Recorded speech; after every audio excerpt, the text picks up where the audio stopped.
అహ్మదాబాద్ వేదికగా విండీస్తో జరుగుతున్న తొలి టెస్టులో టీమిండియా సత్తా చాటింది. ముగ్గురు బ్యాటర్లు ఒకే రోజు సెంచరీ చేయడంతో 5 వికెట్ల నష్టానికి 448 పరుగులు చేసింది. ముఖ్యంగా ఆ ముగ్గురు విండీస్ బౌలర్ల బౌలింగ్ను ఊచకోత కోశారు. దీంతో అహ్మదాబాద్ టెస్టుపై టీమిండియా పట్టు బిగిస్తోంది.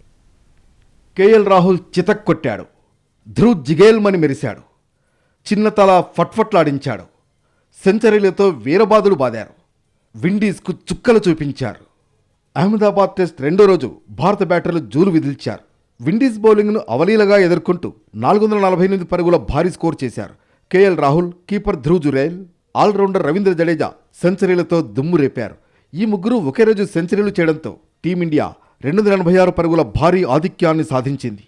2 వికెట్ల నష్టానికి 121 పరుగుల ఓవర్నైట్ స్కోర్తో రెండో రోజు ఆటను ప్రారంభించిన టీమిండియాకు బ్యాటర్లు అద్భుత ఆధిక్యాన్ని అందించారు.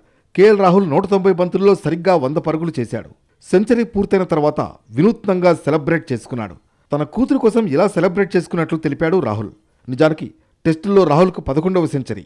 సొంతగడ్డపై మాత్రం ఇది తనకు రెండో సెంచరీ. అతడు స్వదేశంలో చివరిసారిగా 2016లో చెన్నై వేదికగా ఇంగ్లాండ్పై చేశాడు. తిరిగి దాదాపు 9 సంవత్సరాల తర్వాత ఈ మ్యాచ్లో సాధించడం ప్రాధాన్యత సంతరించుకుంది. ఇంగ్లాండ్ సిరీస్లో గాయంతో రిషబ్ పంత్ జట్టుకు దూరం కాగా అంది వచ్చిన అదృష్టాన్ని ధ్రువ్ జురైల్ అందిపుచ్చుకున్నాడు. 5వ వికెట్కు రవీంద్ర జడేజాతో కలిసి 206 పరుగుల అభేద్య భాగస్వామ్యాన్ని అందించాడు. 210 బంతుల్లో 125 పరుగులు చేశాడు జురైల్.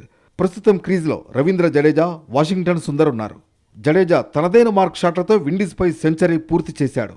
వెస్టిండీస్ బౌలర్లలో Roston Chase 2, Jayden Seales, Jomel Warrican, Khary Pierre తలో వికెట్ సాధించారు. తొలి ఇన్నింగ్స్లో వెస్టిండీస్ బ్యాటింగ్లో విఫలమైంది. దీంతో ఆ జట్టు 44.1 ఓవర్లలో 162 పరుగులకే ఆలౌట్ అయింది. కరేబియన్ బ్యాటర్లలో జస్టిన్ గ్రీవ్స్ 32 పరుగులతో టాప్ స్కోరర్గా నిలిచాడు. మిగతా బ్యాటర్లంతా ఒకరి తర్వాత మరొకరు వరుసగా పెవిలియన్కు చేరుకున్నారు.